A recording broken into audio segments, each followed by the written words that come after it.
primary question or the supplementaries. Question number 3, Jan Logie.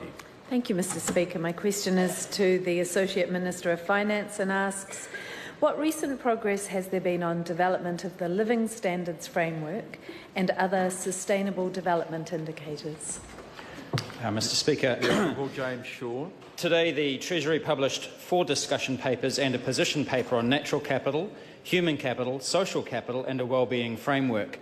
The papers are designed to spark conversations about lifting the quality of policy advice from government departments by incorporating an intergenerational wellbeing perspective into policy formation, including environmental wellbeing. Our government is committed to developing a more fulsome set of measurements for how we're doing as a country, and these papers are a valuable contribution. Mr Speaker, for decades the Greens have been advocating a more holistic view of the economy and wellbeing rather than a narrow focus on gross domestic product.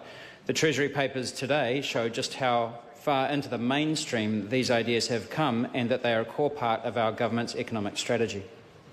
Supplementary, Mr Speaker. Why is the government working on measuring success differently? Mr Speaker, what gets measured gets managed. Extending our focus beyond income to broader wellbeing will help to guide government decision-making in the interests of all New Zealanders and the ecosystems that sustain us. Alongside the Living Standards Framework, Statistics New Zealand is working with the Treasury to build a comprehensive measurement framework to support better policy making. Supplementary. How will measuring success differently flow into government decision-making? Well, this work will help to support the government's intention to amend the Public Finance Act to require reporting on wellbeing measures. The first step, as the House knows, is the Prime Minister's work to insert child poverty data into formal budget reporting. Next year, the Minister of Finance has signalled a fuller integration of the wellbeing approach into Budget 2019.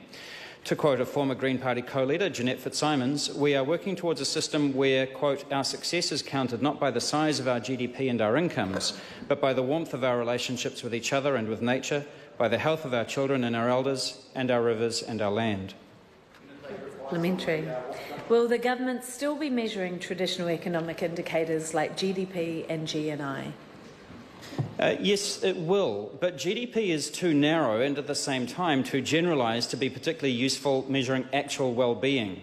GDP does not tell us if the poor are getting poorer. It does not tell us if homes are cold and damp and unaffordable. It does not tell us if our rivers are too dirty to swim in, and it doesn't measure the scarcity of resources. In fact, Mr Speaker, Simon Kuznets, who standardised the measurement of growth, warned the welfare of a nation can scarcely be inferred from the measure of national income. Economic growth, he pointed out, measured only annual flow rather than stocks of wealth and their distribution. Our goal is not just a bigger economy, it's a better economy. Question number 4.